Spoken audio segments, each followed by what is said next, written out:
Boa noite, pessoal. Boa noite para você que está chegando aqui em mais um episódio do Mais Que Autismo. Se você ainda não me conhece, eu sou Kelly Varela, produtora de conteúdo aqui do Mágicas de Mãe e também do Mais Que Autismo. Se você quiser seguir nossas redes sociais, o link vai estar aqui embaixo na descrição do vídeo. E aí, então, já aproveita, se inscreve no canal, compartilha esse vídeo com outras pessoas e não deixa, de dar um like nele também. E aí, para a gente conversar sobre autismo em adultos, mais especificamente hoje, né, vamos falar com uma mulher, então autismo em mulheres também. Eu chamei a Giovana de Sales para conversar com a gente. Então, obrigada, Giovana, por ter vindo aqui conversar com a gente. Eu que agradeço, quero o convite. E aí, Giovana, vamos já começar pela pergunta que muitas pessoas fazem, né? O que levou você a pensar assim, posso ser autista? O que te levou à busca desse diagnóstico? Então, não fui eu que pensei, né? Eu tive vários tratamentos ao longo da vida com psiquiatras e a medicação nunca se adaptava, assim, eu nunca encontrava uma medicação. Às vezes dava o efeito oposto. E daí eu tive uma crise de insônia e ansiedade e uma amiga minha que é médica teve na família diagnóstico e conversando comigo, ela falou: eu gostaria que você fosse fazer uma consulta com uma psiquiatra, porque eu tô com palpite. Mas ela não disse. Uhum. Aí eu fui nessa psiquiatra e a psiquiatra suspeitou. Aí o que eu fui fazer? Os exames, os testes com a neuropsicóloga. Então descobri. Durante os testes eu já comecei a desconfiar. Porque você falou dos testes, né? Eu lembro que quando eu fui fazer a minha avaliação neuropsicológica, eles começam a te fazer algumas perguntas que às vezes a gente nem tem consciência daquelas situações, assim, que eles te perguntam, né? Daí você começa a pensar, nossa, mas eu faço isso, eu tenho esse sinal, tenho determinado comportamento. E aí, você vai realmente ligando, né? Será, o que eles estão investigando ali? No meu caso, por exemplo, tinha uma pergunta lá, e a pergunta era alguma coisa assim, por exemplo, o valor, para você, o que tem mais valor, coisas ou pessoas, alguma coisa assim, era uma pergunta, ou pessoas têm mais valor que coisas, eu não lembro direito, mas era coisas e pessoas. E daí, quando eu respondi essa pergunta, eu parei para pensar assim, eu falei, eu estou respondendo o que eu sei que é certo. Eticamente, as pessoas são mais importantes e têm mais valor. Mas para mim, não é assim. Para mim, tem o mesmo valor. E aí, nesse momento, eu desconfiei.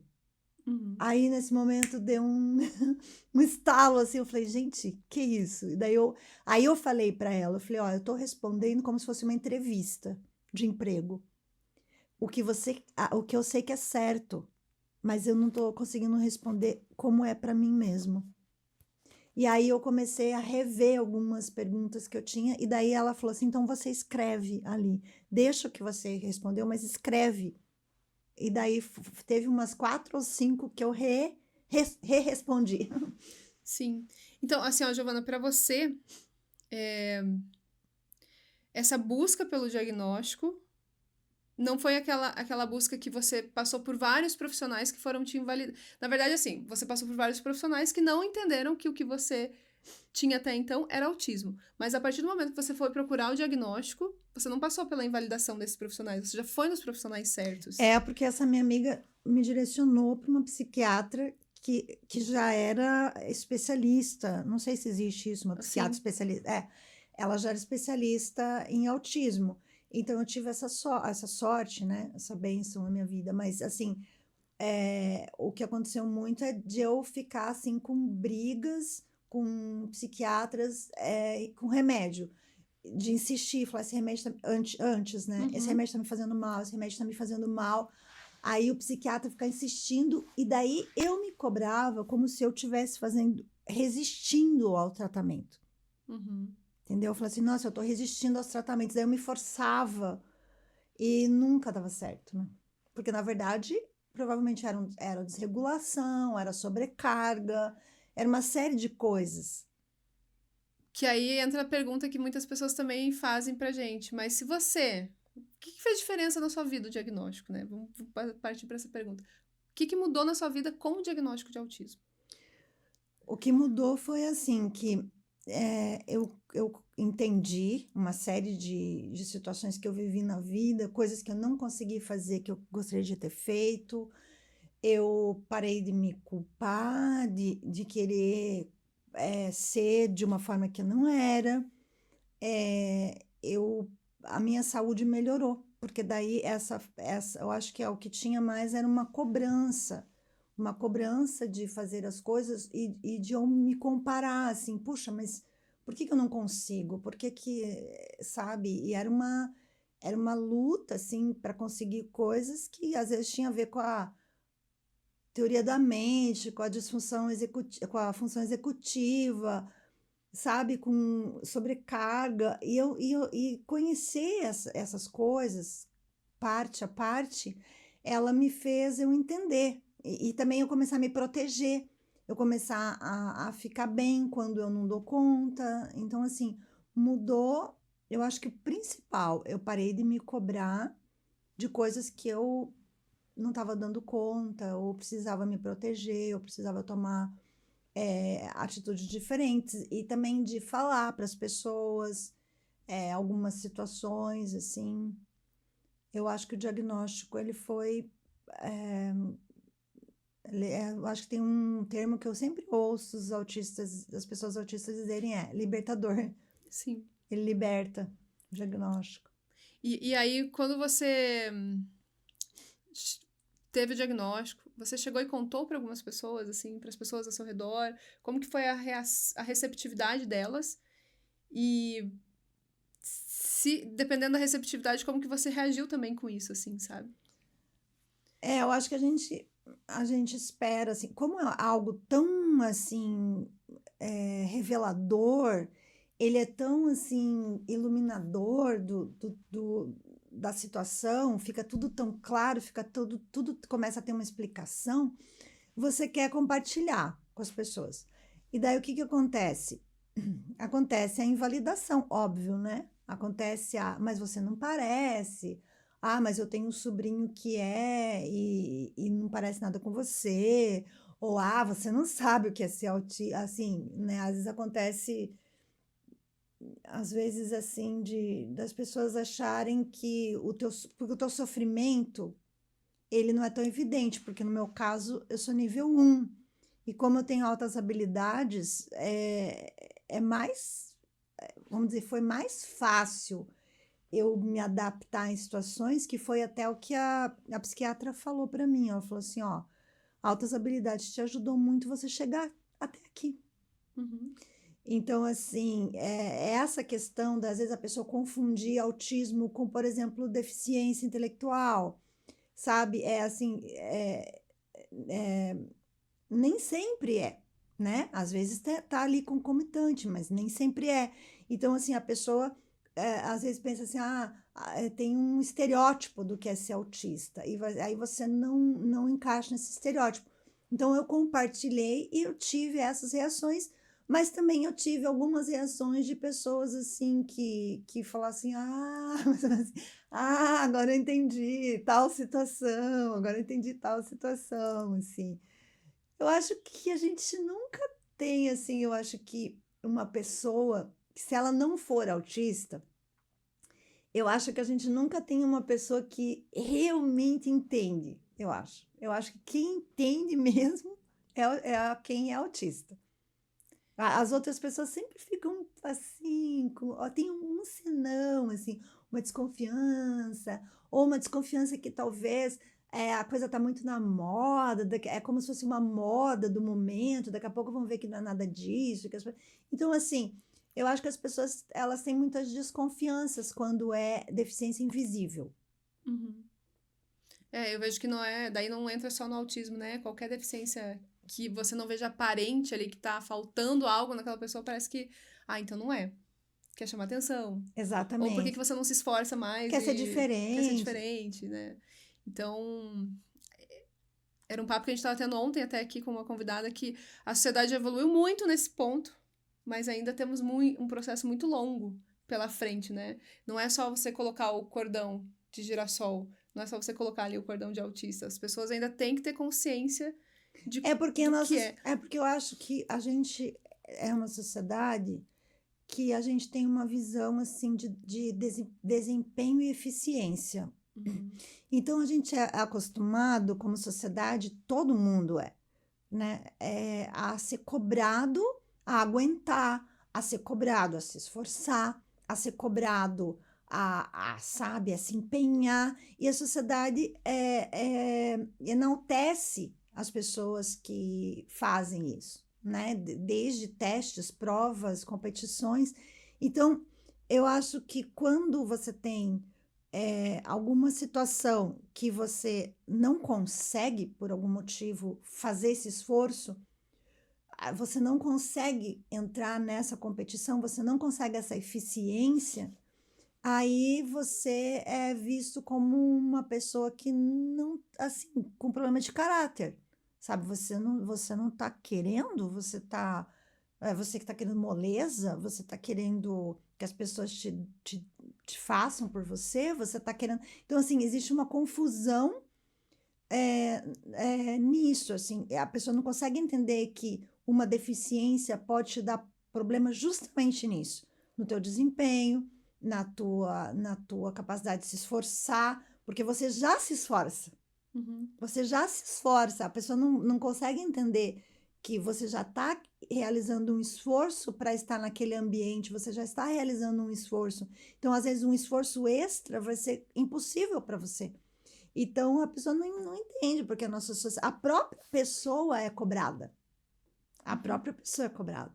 Então, assim, todo mundo se cobra muito, porque a gente é cobrado no trabalho, a gente é cobrado na escola, a gente é cobrado nas famílias, né? Aquele filho que é mais esforçadinho, que é mais estudioso, que é mais isso, que é mais aquilo. Então, assim, a gente é pautado numa coisa meio americana, sabe? Cada um se faz, cada um não sei o quê.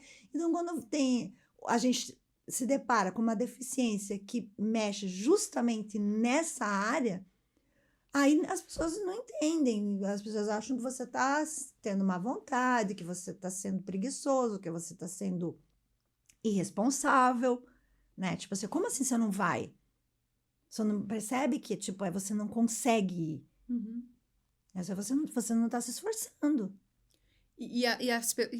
Aí entrando, falta a questão da acessibilidade também, porque muitas vezes eu não vou, porque eu sei que aquele lugar vai ser muito agressivo para mim, porque eu vou ter uma luz muito forte, eu vou ter muito barulho, eu vou ter muitas pessoas ao mesmo tempo, então isso vai ser muito agressivo, e eu não vou conseguir, por mais que eu tente, aquilo vai me levar para uma crise, vai me levar para um outro patamar, né?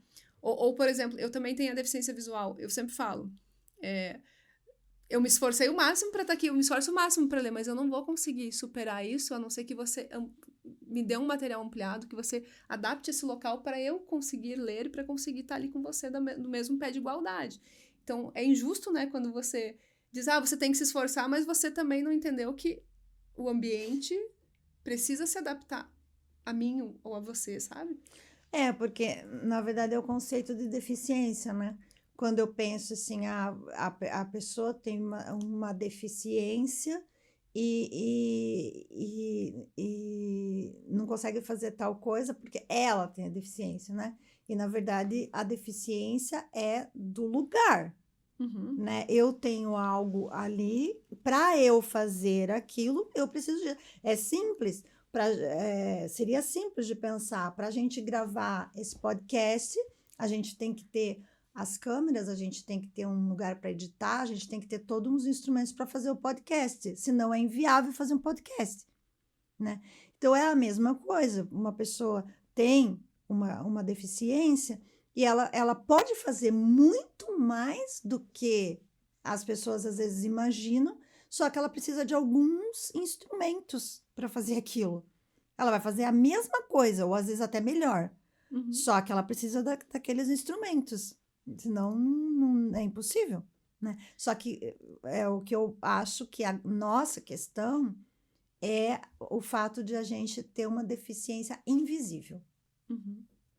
Giovana, assim, ó, nesse tempo todo, antes do diagnóstico, assim, você passou muito por questões de mascarar, assim, você sentia que você falou, né, com a medicação, eu acho que eu que não tô me esforçando, e se esforçava para conseguir tentar atingir aquele objetivo que aquela medicação teoricamente traria e tal.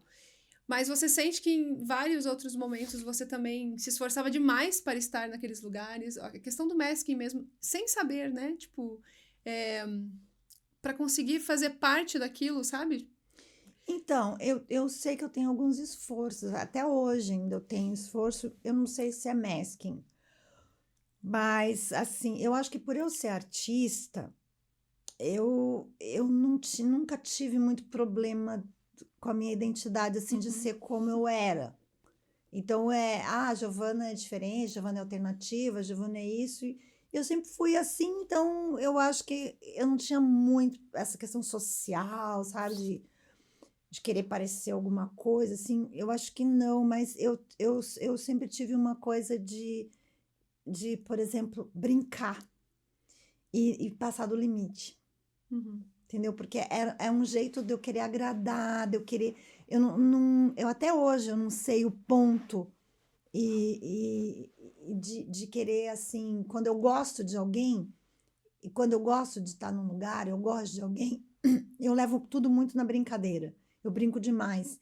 E eu já tive vários problemas com isso, sabe? De brincar muito. E às vezes eu percebo que eu tô brincando demais, mas eu não sei outra via para me relacionar com aquela pessoa. Então, eu não sei se isso é uma variação de masking, porque eu já vi várias definições de masking, mas uma pessoa me deu uma definição legal, que é uma estratégia de sobrevivência uhum. social. Então, eu acho que o excesso de brincadeira é uma via que eu encontro para me relacionar e é um masking. E outra coisa é que se eu estou num ambiente que a pessoa fala pouco, e eu me sinto muito na responsabilidade de falar, Uhum.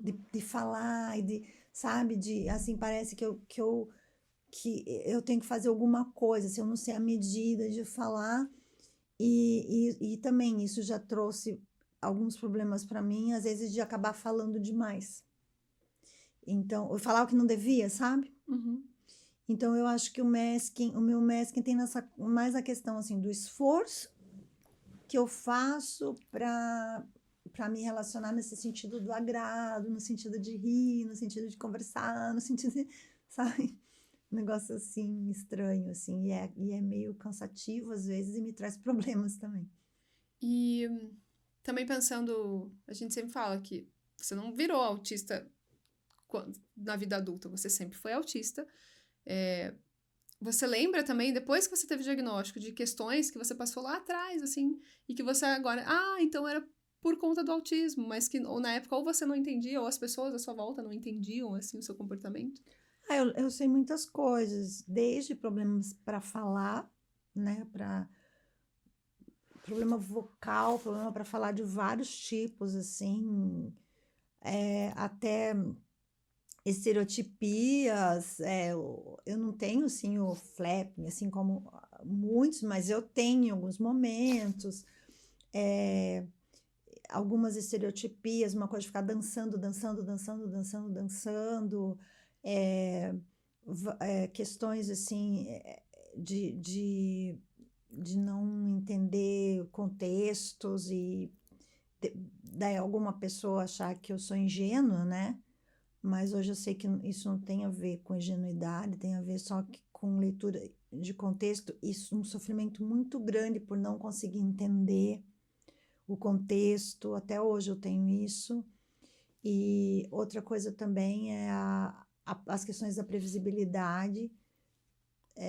Eu senti, eu lembrei, né, de várias situações em que a falta de previsibilidade me trouxe muitos prejuízos, assim, dificuldades de aprendizado, questões cognitivas que eu não conseguia nunca aprender pelo viés da aula. Eu mesma tinha que focar. São muitas coisas, questão do olhar, do jeito de não conseguir olhar. E questões profissionais do teatro mesmo, eu percebi muita coisa de eu não saber o que é para fazer. O que é para fazer? Eu tinha que saber o que era para fazer. E aí a pessoa não sabe te conduzir, né? Hoje, eu dando oficina de teatro para pessoa autista, eu percebo que eu tenho que ajudar esse caminho, porque a pessoa ela não vai saber, ou a pessoa autista não vai saber o que fazer, ela quer saber o que é para fazer. E você pode levar a pessoa para improvisação, sem ter esse nome de improvisação e ela sentir que ela vai ter que descobrir o que fazer, né?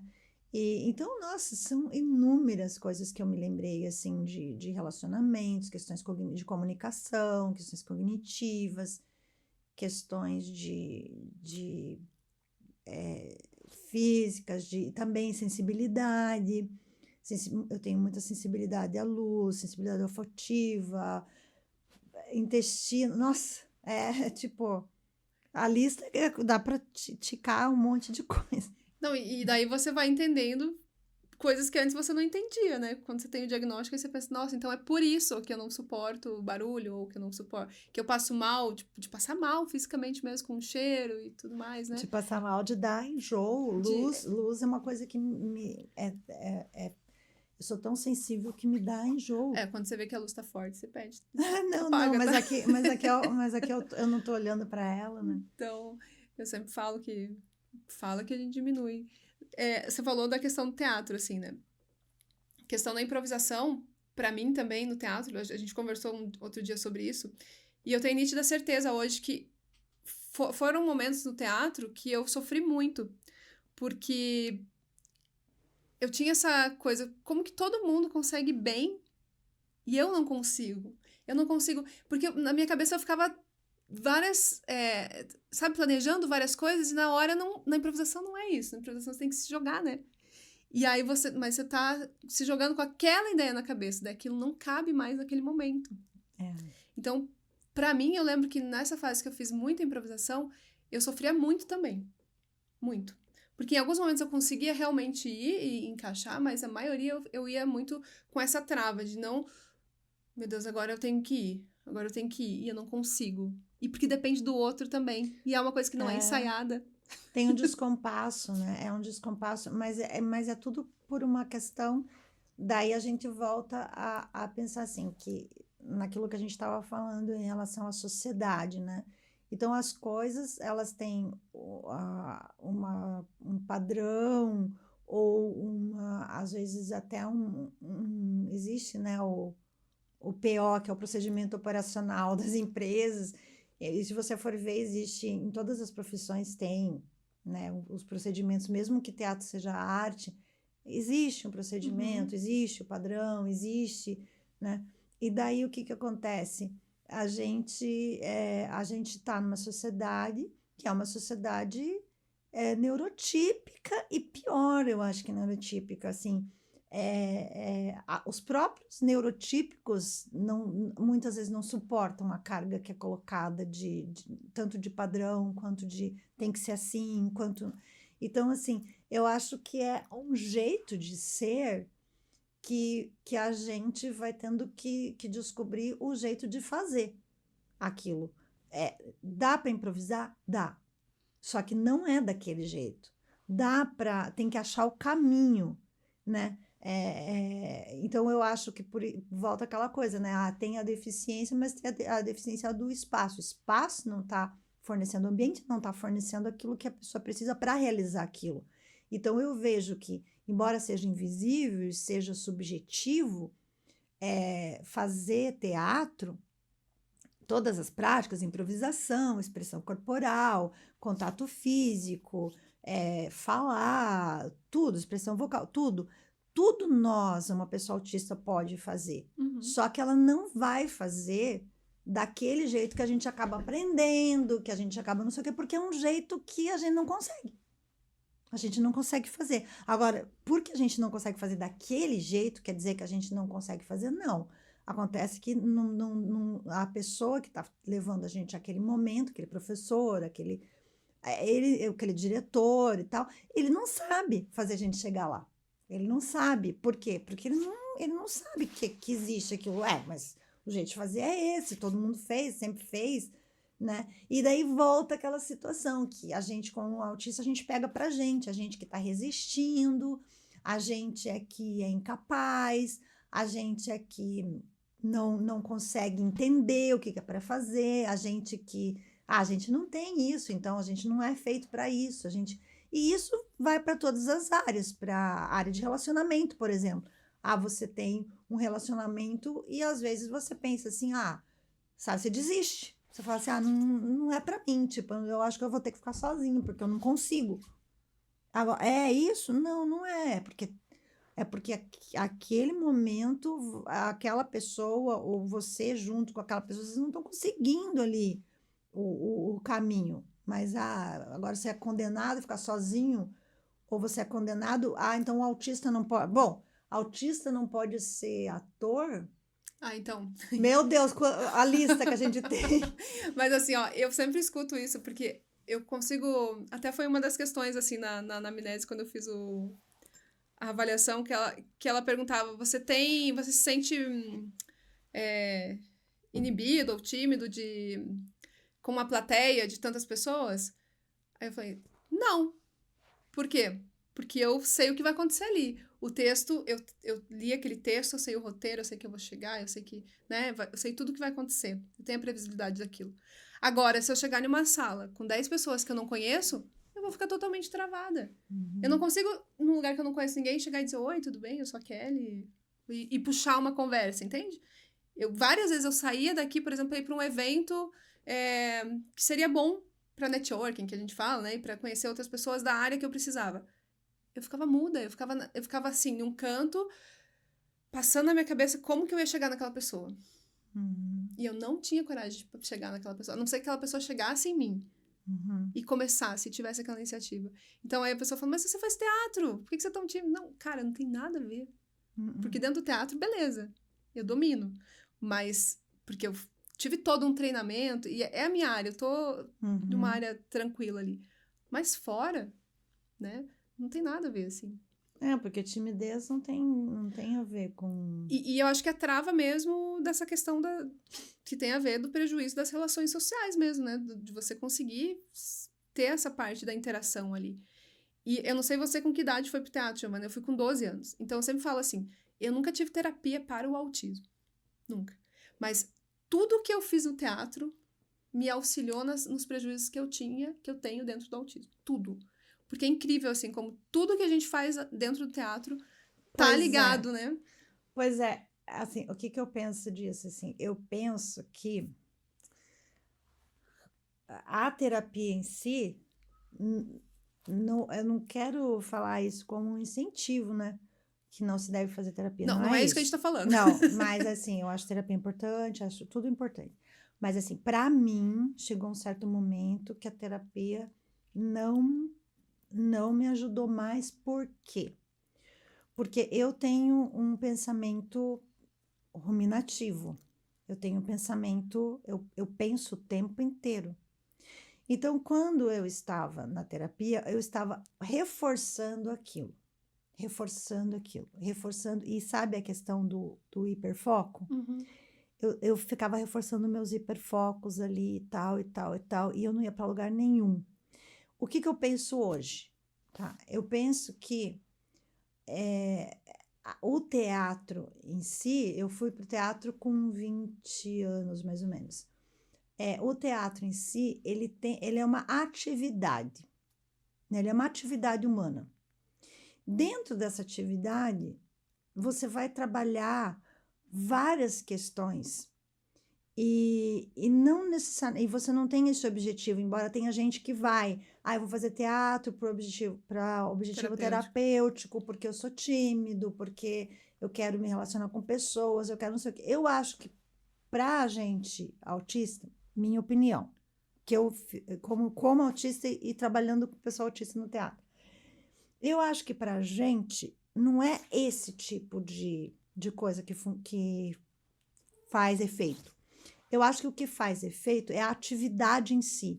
É a gente se concentrar naquilo que é para fazer, a gente se concentrar naquela dinâmica, é a gente se concentrar naquele jogo, é a gente se concentrar naquele conceito, naquela, sabe? Então a gente vai se concentrando nessas coisas, no fazer aquilo como uma atividade, e automaticamente as coisas vão indo para o lugar, entendeu? Automaticamente você vai aprendendo algumas habilidades sociais, porque sociais e habilidades cognitivas, habilidades comunicacionais. Por quê? Porque você tá focado na atividade. Você não está focado no teu funcionamento. Isso que, para mim, eu acho que a psicologia começou a chegar, um momento que a terapia começou a não fazer efeito. Porque eu tinha que ficar concentrada em mim, em algo muito abstrato, que eu já ficava o dia inteiro, assim, pá, pá, pá, pá, pá, pá. E daí, eu me concentrar em algo bem, eu tenho que fazer isso, eu tenho que fazer aquilo, é isso, é aquilo, não sei o que, é uma coisa, sabe, é como se fosse não sei dizer, uma combinação de dados, de situações, de não sei o que, automaticamente eu vou estar trabalhando a minha habilidade, automaticamente é como se fosse um meio para eu. Por isso que você falou, se eu estou falando com as pessoas através do teatro, eu consigo falar. Se eu tenho que falar eu não consigo falar. Então eu acho que o fazer teatro traz isso. Você aprende por uma via mediada, sabe? É um meio. Ela não é um fim em si. A tua habilidade social não é um fim em si. Ela vai acontecer por tabela, porque você está fazendo isso, aquilo, está pensando nisso e aquilo, está analisando isso e aquilo, automaticamente você vai colocando as coisas no lugar, você vai se relacionando, você vai mexendo com emoções, mas de uma maneira diferente. Não sei se eu consegui explicar o que eu penso. E para mim tem uma coisa muito do teatro também que me ajudou ali dentro não ter esse julgamento que a gente tem fora. Então, assim, quando você diz, né, porque a Giovana já era diferente, já era artista, já era diferente e tal. Mas ali eu tenho essa liberdade de ser quem eu realmente sou. Eu sinto isso também, eu sempre senti isso no teatro. Que você poderia ser quem você realmente é ali dentro. Porque a gente tem essa coisa de deixar a imaginação rolar, deixar a criatividade vir, fazer uma brincadeira, uma palhaçada que, tipo, cara, faz parte dali dentro você ter essa liberdade e não ser julgado, sabe? Então, eu também vejo o teatro como um lugar de liberdade, assim. É um lugar com muita disciplina. Sempre falo isso, que eu tive sorte de pegar minha primeira diretora e ser maravilhosa, assim. De ensinar que a disciplina também... E pra gente, autista, é importante, né? É gostoso. É muito importante ter a disciplina. É uma segurança. O respeito pelos colegas, então, porque é um trabalho muito colaborativo, que você tem que respeitar o outro. Então, assim, eu me sentia num lugar muito seguro, em que eu poderia extravasar essa coisa da imaginação, da criatividade, que até então só ficava na minha cabeça, porque se eu sair fazendo tudo que eu tenho na minha cabeça por aí, as pessoas não vão entender. Se eu não denominar isso de arte, né? Sabe? Então, pra mim, tem esse viés também de liberdade, assim. E outro ponto muito que eu acho que trabalha muito com as pessoas, faz muito bem para as pessoas autistas, é que a gente, no teatro, aprende que nem nada é só uma versão, né? Então, por exemplo, você vai fazer um personagem e você entende que aquela atitude dele você pode interpretar por vários pontos. Por que ele levou ele àquela atitude? Por que você começa a entender que a mesma situação pode ser vista de outra maneira? Que muitas vezes para o autista é fundamental, assim, de você ver que para você conseguir ler o seu entorno, né? Isso, você a tem flexibilidade. que flexibilizar, né? Então, isso que eu acho que a gente trabalha as habilidades por uma via diferente, que não é uma via direta, é uma via indireta, né? E daí, às vezes, até a pessoa... Eu sei, porque acontece isso comigo. Por exemplo, eu já tive, ultimamente, umas 2, 3 situações sérias na minha vida por eu não conseguir fazer a leitura do contexto. Esse é um dos meus maiores problemas, assim. Eu não consegui fazer a leitura do contexto e ficar numa situação bem difícil, assim. E é louco porque eu sou diretora de teatro. E o que um diretor de teatro mais aprende a fazer é justamente fazer a leitura dos contextos. Então, é impressionante como que essa habilidade, apesar de você saber que ela existe, apesar de você se instrumentalizar com ela, nem sempre você consegue transferir ela para sua vida. Porque eu não sou dramaturga, mas eu já escrevi algumas peças de teatro.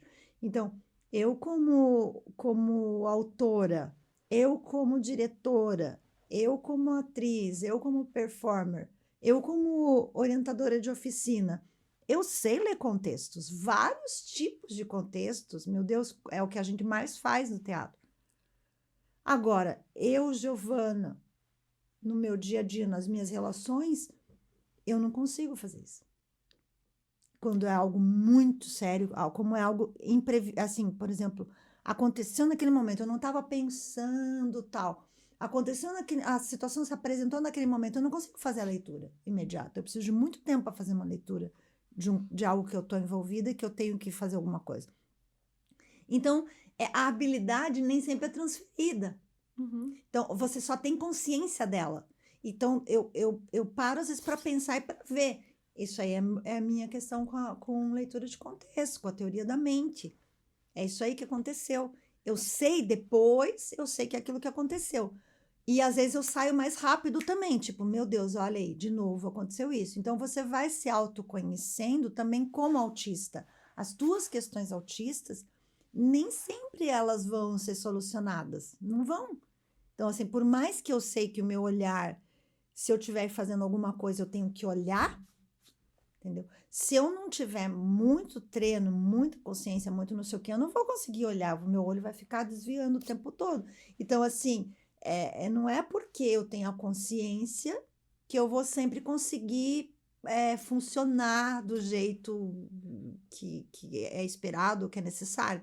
Às vezes eu não vou conseguir porque realmente me falta aquilo, não é tipo, você aprendeu agora, tipo, é um treinamento, né? Você treinou, é só você treinar. Não. Aconteceu algo inesperado, aquela habilidade que você, mesmo que você esteja pensando e já tenha, seja profissionalmente você faz, não quer dizer que você vai fazer na tua vida dia a dia, assim, nas tuas relações.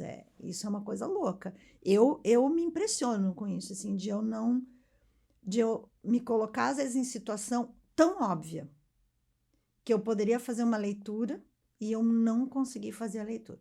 Não consegui fazer. E depois de uma outra pessoa falar assim, mas você não percebeu isso? Falei, não percebi. Eu tenho muito a questão da rigidez, assim. Então, eu vejo que às vezes se acontece uma coisa inesperada pra mim, eu não consigo, na hora, raciocinar, assim, no sentido... Raciocinar mesmo, acho que é essa palavra, assim. Eu já ajo por impulso, no sentido que aquilo foi muito agressivo pra mim. Então, meu corpo, tudo em mim reagiu antes de eu conseguir, sabe, processar tudo aquilo. E de dizer, não, calma, é só uma situação diferente, é só uma situação nova. Todo mundo aqui tá agindo tranquilamente, só você que não tá conseguindo. E eu fico muito. E eu tenho essa coisa de ficar muito ansiosa e extrapolar muito, que passa dos limites, sabe? No sentido. E passa nos limites que eu começo a falar muita coisa que não deveria. Eu fico até um pouco agressiva, às vezes, dependendo da situação. Então, pra mim, essa coisa da rigidez, de ser pega de surpresa por algo que eu não consegui pensar ainda pelo lado bom. Que daí eu falo assim, no teatro você aprende a ver as duas... Mas é bem isso, você transferir tudo pro seu dia a dia, não é assim também, né, gente? Porque quando a gente tá no teatro lá, você tá fazendo aquilo para aquelas situações. Então, você transferir isso de uma forma pra sua vida também não é tão fácil, né? Não é, mas aí que tá de a gente assim ter uma aceitação e ter uma questão do limite. Existe uma limitação, existe uma deficiência. Ela não tem como se superar, sabe? É porque eu acho que tem a nossa sociedade da superação, Uhum. sabe? Não, você supera, você é capaz de fazer qualquer coisa, você é capaz de ser quem você quiser. Não é. Não é assim. Eu sou capaz de fazer muito mais coisa do que muitas vezes me dão o direito ou me permitem, porque não criam condições, né, para eu fazer, né? Porque a deficiência invisível ela é colocada às vezes de uma maneira como falta de esforço seu. Mas a grande questão que fica é, eu tenho meu limite. E às vezes eu posso ser, como acontece, né? Tem uma fala que eu acho bem interessante, que tem a ver com as altas habilidades. Capacidade para coisas complexas e incapacidade para coisas simples, cotidianas, rotineiras. E isso acontece mesmo com a neurodivergência, que é você, às vezes, é capaz de fazer algo assim que as pessoas falam, meu Deus, né? Como você tem uma competência, nossa, que bacana isso que você fez, impressiona, agrada, sabe? É uma solução, é uma coisa assim, e às vezes uma coisa simples, você não consegue. E falando das altas habilidades, que é outro ponto também que eu vejo que é muito negligenciado, assim, no sentido de que as pessoas acham, você tem altas habilidades, então você é capaz de tudo. Sim. Principalmente lá quando você é criança, né, e adolescente. Acho que, na verdade, dependendo do contexto, sempre, na verdade. Mas, você é o gênio, porque você tem lá um QI alto, porque então você precisa de ajuda, você se vira, né? E aí vem aquilo que você falou ali em um momento que você disse, eu não conseguia entender a questão acadêmica ali, eu tinha que eu mesma estudar por conta e criar meus mecanismos para estudar. Vem muito das altas habilidades. Porque às vezes é chato estar na escola, é chato. Não, as altas habilidades, assim, uma das coisas que eu esses dias até eu vi uma explicação que eu achei interessante, que é o pensamento ramificado, né? Que as altas habilidades, algumas pessoas, não sei se todas, têm o pensamento ramificado, que é o pensamento que você vai e aí você começa a fazer conexão, associação, e aquilo começa a vir, não sei o que, tá. Você vai fazer, vamos supor, uma árvore, vai sair uma árvore no final. Uhum. Só que você, assim, são muitos pensamentos, muitas conexões, muitas coisas, você tem que saber o porquê do não sei o que, não sei o que. Por isso você não consegue prestar atenção numa coisa linear, que a questão didática, ela é muito linear, né? Uhum. Ela é, tipo, o nosso jeito ocidental, assim, ele é bem linear, o nosso jeito de aprender é bem linear, nossas coisas tese, antítese, tudo tem esse passo a passo. E o pensamento, às vezes, que a pessoa de altas habilidades tem é assim. E outra coisa também é a sensibilidade a estímulo, né? Então, você vai ter uma sensibilidade maior também a todo tipo de coisa, e daí para você, às vezes, prestar atenção numa coisa, você está vendo isso, você está ouvindo aquilo, você está vendo não sei o que, você está sentindo assim, e daí tudo aquilo você está processando. Então, às vezes, você não tem um lugar. E daí você consegue fazer duas coisas ao mesmo tempo. Você consegue ouvir o que o professor está falando e consegue já fazer um outro raciocínio. E é engraçado porque, por exemplo, no meu caso, eu sinto essas duas coisas às vezes bater, porque às vezes eu sinto que eu não consigo fazer duas coisas ao mesmo tempo quando é atividade. Daí eu na minha imaginação, eu penso, isso tem a ver com autismo. Uhum. E, ao mesmo tempo, pensar, eu penso em várias coisas ao mesmo tempo. Então, não consigo, às vezes, ler um livro, porque eu tenho que ler vários livros. Eu tenho a coisa que eu acho que tem a ver com o TDAH, na verdade. Que eu começo a ler um livro e eu comecei a ler, e aí ele me linkou para outra coisa, mas eu continuo lendo, mas eu já tô pensando em outra. Então é muito difícil de me concentrar, na verdade. E eu tenho isso também, de ficar, leio um pouco desse, leio um pouco daquele, mas eu tenho que terminar eu não consigo. Pra mim é muito difícil. Uhum. As coisas do TDAH impactam muito na minha rotina, assim, sabe? De procrastinar, de me puxar mesmo, ou às vezes eu falo que eu tenho hiperfoco em coisas inúteis também, que eu acho que é mais do TDAH do que do autismo. Coisas inúteis, que eu fico horas ali naquilo ali que não me serve pra nada, entendeu? Nada, só perder meu tempo de volta. E aquilo me traz um sofrimento muito grande, assim. Então, eu acho que essa parte que você falou de sofrimento, eu acho que quando você perguntou o negócio de o que eu vi para trás, só assim, eu acho que isso é bem importante. Eu acho que a coisa que eu mais percebi, assim, detectei, esse sofrimento veio disso. Porque é um sofrimento muito grande.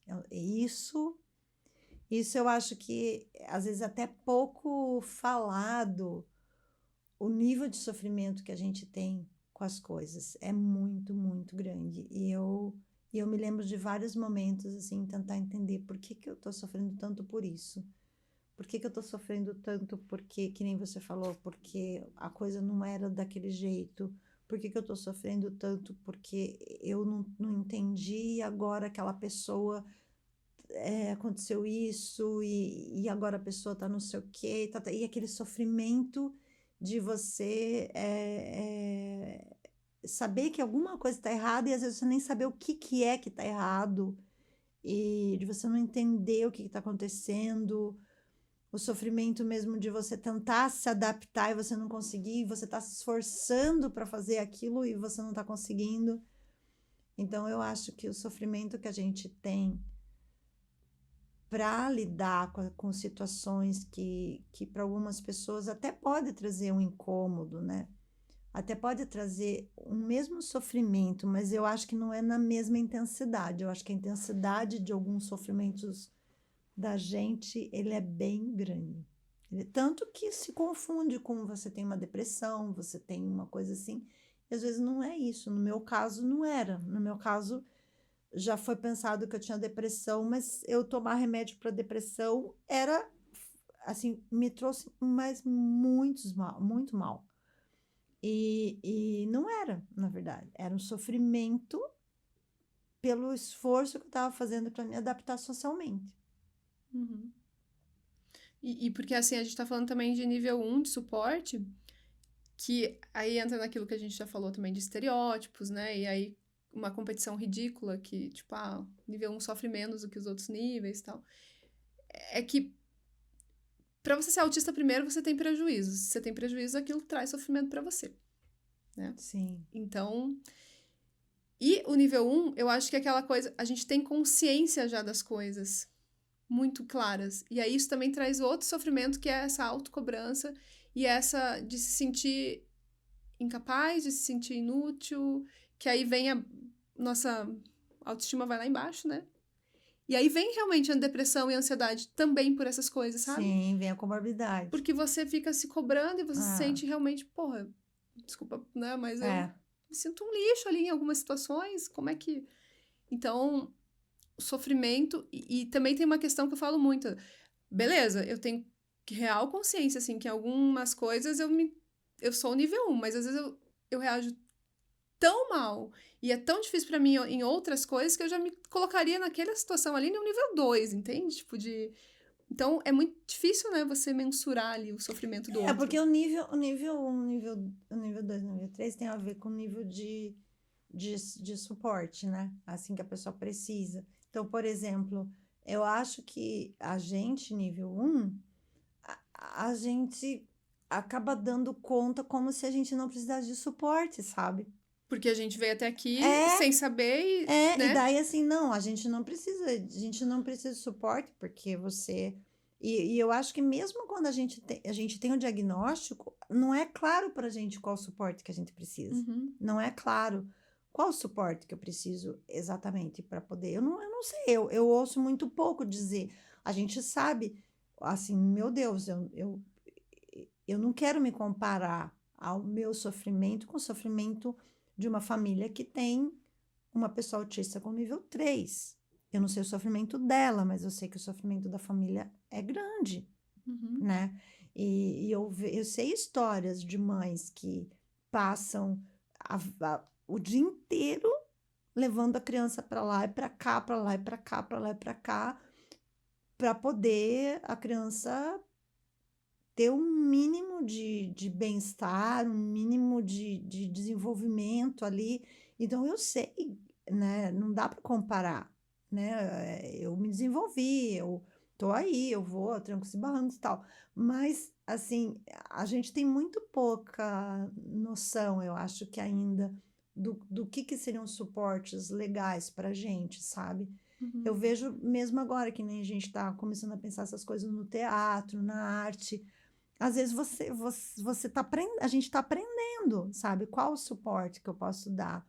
Às vezes é uma abordagem diferente, às vezes é um jeito, um recurso didático diferente, às vezes são coisas assim sutis, mas que para a pessoa autista faz total diferença. De, por exemplo, poxa, se eu posso sentar no chão, para mim vai ser muito melhor do que eu sentar numa cadeira, numa carteira, não sei o quê. Então, assim, às vezes para uma pessoa pode parecer bobeira, mas para aquela pessoa vai ajudar ela a ficar mais tranquila, se sentir mais segura, para se concentrar no que ela está fazendo, para poder estudar. Então a gente ainda parece que está meio vago, né? O que que é? Porque se eu tenho problema vocal, de dicção, de não sei o que eu sei que vem ali do autismo, é bem prático, né? É bem claro, eu tenho uma minha hipersensibilidade, eu coloco um abafador de ruído, eu tenho com a luz, eu coloco um óculos, eu com não sei o quê, mas assim, tem algumas coisas que são muito subjetivas, assim, quais os suportes que a gente precisa, né? E eu acho que tem muito a ver mais com isso também desse processamento interno, que não são coisas sensoriais, sabe? Que são mais coisas mesmo de como o meu É o cérebro cognitivo, é o reage, né? cognitivo, é o Como... cognitivo. Eu acho que não, eu acho que a coisa mais ainda vaga, nebulosa é o nosso cognitivo, Uhum, porque e da interação social também, né, da comunicação, mas eu acho que o cognitivo ele pega porque é um jeito de, é uma lógica, é uma lógica. uhum. Eu acho que o nível um fica meio claro de ver que existe uma lógica, e essa lógica é complicada, é porque que é, eu já vi situação, por exemplo, de uma pessoa, né, com uma graduação alta, ela se descompensar por uma coisa muito mínima, assim, tipo que até eu, né? Até eu que também sou autista, eu falo, gente, mas como assim que a pessoa vai descompensar por causa disso? Mas descompensa, descompensa. E aí você falou, né? Eu também sou autista. E é legal a gente pensar, né? Eu e você somos autistas e somos diferentes.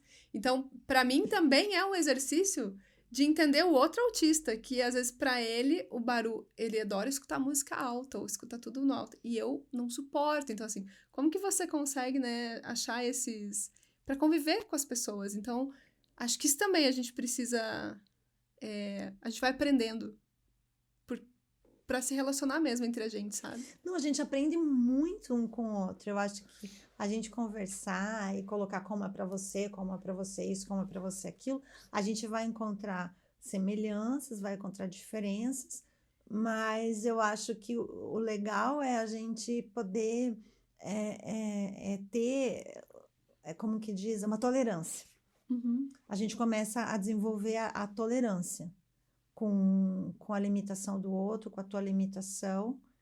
E ao mesmo tempo, o que eu acho bonito é que quando a gente começa a levar bem em consideração as dificuldades, e se você está trabalhando com alguém, você está se relacionando com alguém, e começa a ficar muito claro tudo isso, a gente começa a conversar, o mundo das possibilidades, ele também aumenta, sabe? Ao mesmo momento em que todo mundo começa a ficar mais consciente das dificuldades, dos desafios, como a gente pode se ajudar, como é para você, como é para mim e tal. A gente começa a levar isso muito sério.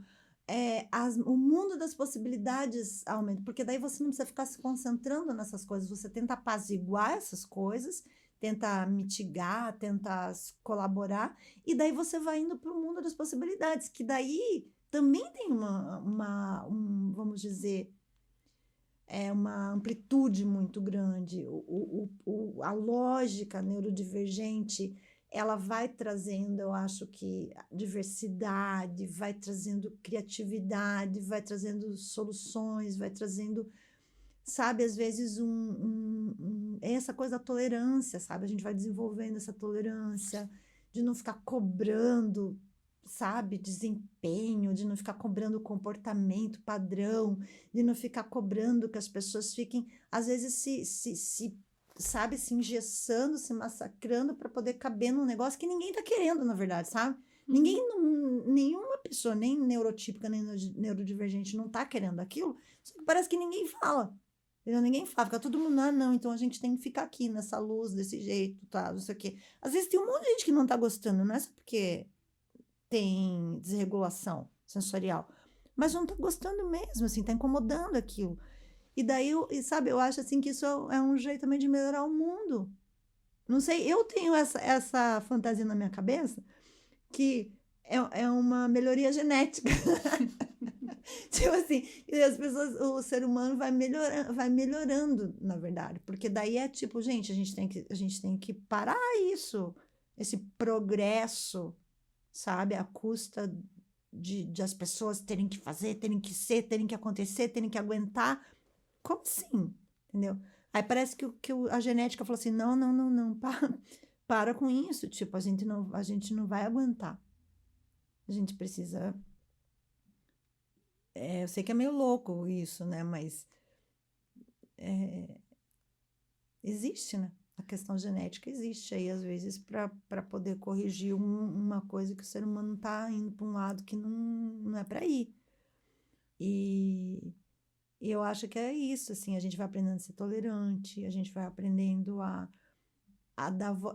E como é incrível quando você vê, por exemplo, eu falo do teatro, assim, como é incrível quando você vê a pessoa, assim, conseguir, né, você conseguiu criar um ambiente com recurso para a pessoa poder expressar algo, para ela poder participar daquilo lá. A gente trabalha com as crianças pequenas, né? Com teatro, Sim. assim. E aí lá a gente trabalha mais jogos, atividades, ainda não com o intuito de montar um espetáculo, nem nada. E aí eu me emociono sempre, assim. Tem um menino que é fantástico, assim. Então a gente trabalhou só o jogo da bola, o básico de eu passar a bola pra você e passa pro outro. E aí agora eu tenho que passar a bola pra você dizendo seu nome. Então eu tenho que passar pro outro falando o nome e tal. E aí depois, assim, uma semana depois, a mãe trouxe um relato pra gente que ele nunca tinha chamado os amigos pelo nome. Nunca. E aí ele começou a chamar os amigos pelo nome. Pois é. Então é uma coisa tão simples. Tão simples. E que muitas vezes eu vejo, pô, como que não pensou isso? É por causa da lógica. Sabe? É por causa da lógica. É muito legal isso. E é muito impressionante. Eu vivi uma situação num grupo, né, de pessoas autistas que eu estava dando oficina. E a pessoa, ela estava uma crise, desregulação, não sei o que era. Eu perguntei se ela queria que a gente parasse, ou se ela queria sair, ou se ela queria alguma coisa. Ela falou que era para a gente continuar, assim, mas só com um gesto, ela não conseguia responder. Uhum. Aí chegou a vez dela fazer uma cena, eu perguntei se ela queria ir, mas ela estava totalmente ali na estereotipia, assim, tal, e eu achei que ela não ia querer. Só que ela levantou. Quando ela levantou e ela foi pro palquinho, a gente tinha um espaço palco, ela realizou a cena. Eu fiquei olhando aquilo. Aí ela voltou, continuou aqui. Uhum. Aí chegou em um outro momento aí depois, mais tarde, ela demorou, a gente teve que ficar após a aula, até a gente conseguir que ela conseguisse responder se ela queria ir, como ela queria ir, embora, para a gente poder resolver essa questão. Mas me impressionou ela não conseguir responder o que ela queria, como ela estava, não sei o quê, e conseguir ir lá na cena, fazer uma cena falando normalmente, gesticulando, fazendo toda a cena, contracenando, e ela sentou e ela voltou para o lugar dela. Qual que é esse lugar? Não sei. Não sei que lugar é esse. Só que é o lugar da bola que fala o nome. Uhum. É um lugar que existe aí que a gente se torna, que é o seu lugar de eu sou atriz, eu falo, agora tirou essa máscara do teatro, eu não sei muito bem me interagir. Então, assim, é um lugar que a gente não sabe ainda. A gente não sabe ainda tudo que a gente é capaz de fazer por outras vias. Uhum. Não por aquelas vias de... Eu sei disso. Giovana, não vai cumprimentar as visitas? Não sei o quê. Dá um oi, dá um Dá um tchau. oi. Aí, tipo, Ai, daí, sabe aquela coisa assim, né? E talvez o jeito de pedir, talvez eu não sei, por isso que eu acho que às vezes a abordagem, às vezes eu acho que a gente tá lidando com uma coisa invisível, né? Muito legal, né? E a gente sempre usa tudo de forma colaborativa também, nada que traga competição, assim, sabe? Porque Sim, o intuito não é que a gente lide com situações de frustração, pelo menos não nesse momento, assim. exatamente. Então, eu vejo que talvez isso de você se sentir muito... Pois é. Não estou sendo cobrado, Pois é, sabe? mas aí a gente entra naquela coisa neurotípica do teatro. Que o teatro é a coisa do desempenho, ele é um bom ator, ele é um mau ator, ele vai ganhar um Oscar Uhum. de ator, e a coisa da premiação, a coisa de que esse é tão bom, aquele é tão ruim, porque não sei o quê. Então, essa competição que existe no teatro, e quando a gente faz faculdade, existe, sabe? Eu sou melhor, eu sou pior, ou, né? Quem vai Existe. pegar o protagonista, quem vai ser Quem vai o fazer papel isso, principal, né? exatamente. Então, assim, ele tem o perfil. Agora, hoje em dia, a gente não tem mais essa coisa do tipo físico, Ai, mas ainda acho que tem ainda o tem, tá, Giovana? então, tipo físico, perfil, uma série de coisas. Aí, o que que acontece? Tudo isso é uma coisa horrível, é uma tirania mesmo que existe, né? E o teatro, só que o teatro não é só isso. Não. Ele não é só isso, ele tem todo um outro lado. E como a gente estava falando, né, a sociedade também não é só isso. A sociedade também não é só quem vai ganhar mais dinheiro, quem vai ficar mais famoso, quem vai fazer melhor, quem é mais bonito, quem é mais. Entendeu? Tipo, essa coisa que a gente tem, esses padrões, esses negócios, essas cobranças sociais, a gente tem no teatro. Só que a sociedade não é só isso, o teatro não é só isso, né? Existe coletividades, existe trabalhos colaborativos, existe fraternidade, existe espaço acolhedor, existe outros valores e formas de fazer as coisas que é o que eu acho que dá espaço para a pessoa ela mostrar o potencial dela, a beleza dela, a singularidade dela, Mas eu né? acho que ainda a gente tá falando porque nós somos atrizes, diretoras, sei lá, somos do teatro neurodivergente ou com uma deficiência oculta ali. Porque eu tava fazendo essa reflexão sobre toda a minha carreira, assim. E várias vezes eu deixei de conseguir um papel por conta do estrabismo, por causa do olho. Uhum. E não foi assim, eu achei que foi por isso. Não. Eu Foi. escutei que foi por isso. Os diretores me falaram, não te dei o papel por conta disso. Você não pode fazer TV por conta disso. Entende? Então, aí eu tava fazendo essa reflexão. Quantas pessoas a gente vê, seja cinema, seja teatro, seja TV, que o protagonista é uma pessoa com deficiência? Sim, não vê. Não vê, entende? É. Então a gente fala ainda, porque nós estamos, talvez, provavelmente vai depender da gente, né? Nossa, que eu digo, as Sim. pessoas com deficiência criarem. Por que a gente fala, né? Melhor fazer teatro sozinha ou com poucas pessoas, porque daí eu posso fazer o que eu quero. Exatamente. Porque se eu depender, se eu esperar ainda, tem muito chão. Tem muito chão. Hoje a gente consegue ver mais pessoas, depois de muita luta, né? Personagens protagonistas negros na TV, que antes a gente quase não via, Sim. né? No cinema e tal. Mas a pessoa com deficiência ainda, ó, você não vê, Não. tá? É uma outra coisa ali. Não, a gente muito difícil. vai lá dos gregos que escondiam, né? E daí a gente chega até na sociedade que é um jeito de esconder também, né? Ou uma outra coisa. Que agora eu vou te falar uma crítica minha, tá? Uma crítica minha. O que acontece? O que eu vejo que me incomoda muito? É assim, eu vou fazer um teatro, aí eu vou colocar as pessoas deficientes fantasiadas de pessoas não deficientes, Então, entendeu? eu ia E falar aí isso ela vai também. fazer algo que as pessoas que vão assistir vão falar: gente, que bonitinho, eles conseguem fazer isso. E outra coisa que eu ia falar também é você colocar a pessoa com deficiência, tendo a deficiência, mas tendo uma vida normal. Normal. Porque eu tenho uma deficiência, eu não fico, tipo, né? Isso. Eu Então, trabalho, eu tenho filho, são, mu sabe? Normalizar no sentido assim, tipo, eu tenho uma vida são como todo muitas mundo. camadas. São É. muitas camadas. É a camada do resultado. Então, assim, eu faço o teatro com deficiente buscando um resultado que não pareça deficiência. Tipo, então, eu visto, né? Eu visto a coisa. Outra camada é a camada de querer, assim, criar uma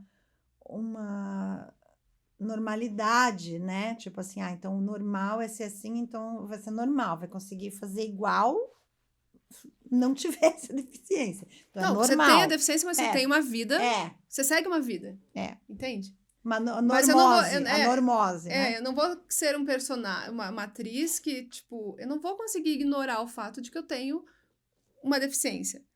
Mas eu vou ter um. Esse personagem não tem que ficar falando toda hora, sabe? Ele vai ter uma vida como todos os outros, mas mostrando, sou deficiente, né? No Sou uma dia a pessoa com deficiência dia, no dia a como é dia. O aquilo. comum. É, Como que é a vida, né?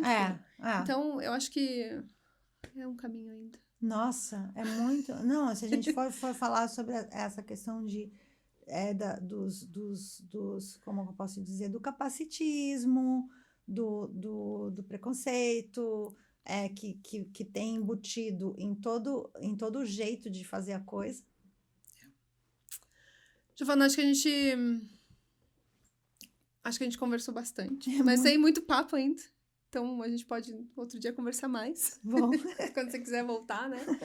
E obrigada, assim, agradecer mesmo, porque acho que é bem importante a gente ter essas conversas para que as pessoas vão entendendo, né? O que é o ser autista, o que é ter uma deficiência invisível.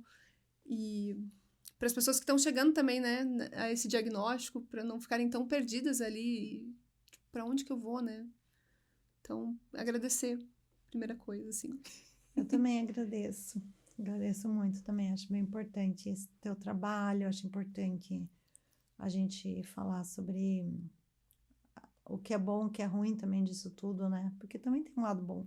Sim. Tem um lado legal. Eu acho que tudo, né? Uhum. Tudo tem os seus 2 pontos de vista ali. Então, obrigada, Obrigada. Giovana. E obrigada para você que ficou com a gente até aqui. Pedir de novo, pessoal, aí se inscreve no canal, curte esse vídeo, compartilha ele com outras pessoas. E semana que vem a gente tá aqui de volta, tá bom? Beijo grande.